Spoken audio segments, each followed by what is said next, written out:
జగిత్యాల పట్టణంలోని ఎస్కేఎన్ఆర్ ప్రభుత్వ degree and junior కళాశాలలో ముందస్తు బతుకమ్మ సంబరాలు ఘనంగా నిర్వహించారు. ఈ కార్యక్రమంలో మున్సిపల్ చైర్మన్ అడువాల జ్యోతి లక్ష్మణ్, జిల్లా పరిషత్ మాజీ అధ్యక్షురాలు దావా వసంత పాల్గొన్నారు. ఈ సందర్భంగా మున్సిపల్ చైర్మన్ అడువాల జ్యోతి లక్ష్మణ్ మాట్లాడుతూ బతుకమ్మ ఖ్యాతిని వివరించారు. ప్రతి ఆడబిడ్డ సంతోషాల మధ్య బతుకమ్మ పండుగను జరుపుకోవాలని పిలుపునిచ్చారు.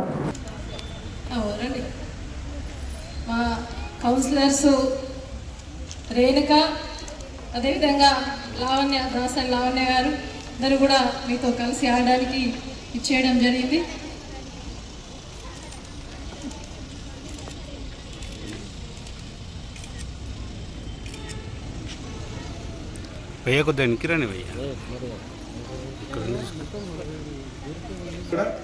వెంటనే మన కోరిక మన్నించి వచ్చిన మన స్వాగతం. అలాగే నవీన్ గారికి, కౌన్సిలర్ గారికి, మిగతా కౌన్సిలర్ మేడంలకి పేరు పేరున అందరికీ కూడా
బతుకమ్మ ఇక్కడ మహిళా డిగ్రీ కళాశాలలో నిర్వహించిన యాజమాన్యానికి, అలాగే నన్ను ఇక్కడికి ఆహ్వానించిన ప్రిన్సిపల్ గారికి, ఇక్కడ ఉన్న టీచర్స్ అందరికీ, మరి ఇక్కడికి విచ్చేసిన మాజీ జడ్పీ చైర్పర్సన్ వసంత గారికి, ఇక్కడికి విచ్చేసిన కౌన్సిలర్స్ అందరికీ, ఈ వార్డు కౌన్సిలర్ చుక్క నవీన్ గారికి, మిగతా స్టాఫ్ అందరికీ, నా ముందు ఉన్న మా అమ్మాయిలందరికీ హృదయపూర్వక నమస్కారాలు.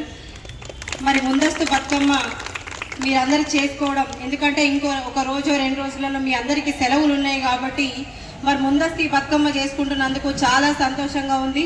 నాది కూడా కొంచెం లేట్ అయింది, ఈరోజు మున్సిపల్ మీటింగ్ ఉంది కాబట్టి దానివల్ల ఇంకా కొంచెం లేట్ అయింది కాబట్టి దయచేసి ఎవరు ఏమనుకోవద్దు.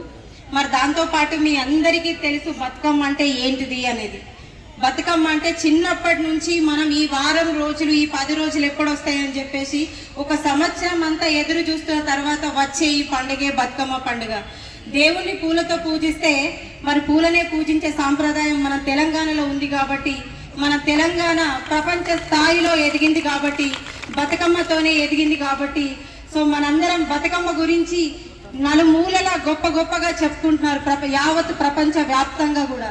సో అందుకని చెప్పేసి ఒక మన తెలంగాణలో కాదు, భారతదేశం, ప్రపంచం ఎక్కడ చూసినా కూడా ఈ 10 రోజులు బతుకమ్మను చాలా ఎక్కువగా పూజ చేసేది, ఎక్కువ ఘనంగా చేసుకునేది బతుకమ్మ మాత్రమే కాబట్టి మరి బతుకమ్మ గురించి ఆడపిల్లలకు చెప్పాల్సిన అవసరం లేదు. ఖచ్చితంగా ప్రతి ఒక్కరికి ఈ బతుకమ్మ గురించి తెలిసే ఉంటది. రంగురంగుల పూలతోటి ఈరోజు ఇక్కడ కనిపిస్తున్న అమ్మాయిలందరూ ఈ పూలలాగే ఉన్నారు. ప్రతి ఒక్కరు ఒక పువ్వులా కనిపిస్తున్నారు కాబట్టి మరి అందరూ ఈ పూలను పూజించాలి, ఈ పూలతో పేర్చాలి, మనం విసర్జన చెయ్యాలని చెప్పేసి ప్రతిరోజు ఎంగిలి పూల బతుకమ్మతో మొదలై పెద్ద పూల బతుకమ్మ అంటే సద్దుల బతుకమ్మతో ముగిస్తుంది కాబట్టి ప్రతిరోజు 9 రోజులు ఖచ్చితంగా ఇంట్లో, ఒకప్పుడు ఏంటంటే ఎంగిలి పూల బతుకమ్మ రోజు నాడే ఆడి తర్వాత పెద్ద బతుకమ్మ రోజు నాడు ఆడేవాళ్ళు. కానీ ఇప్పుడు ఎట్లయిపోయింది సాంప్రదాయం అంటే ఈ 9 రోజులు ఖచ్చితంగా ఆడుతున్నారు, మధ్యలో ఒక రోజు వదిలేస్తున్నారు అంతే. సో ఎందుకు అని అంటే బతుకమ్మ అంటే నలుమూలల చాటి చెప్పినాం కాబట్టి మరి బతుకమ్మకు అంత ప్రాధాన్యం వచ్చింది కాబట్టి ఏ ఆడపిల్ల అయినా, ఏ మహిళ అయినా బతుకమ్మను వదిలిపెట్టకుండా ఏ ఒక్క రోజు కూడా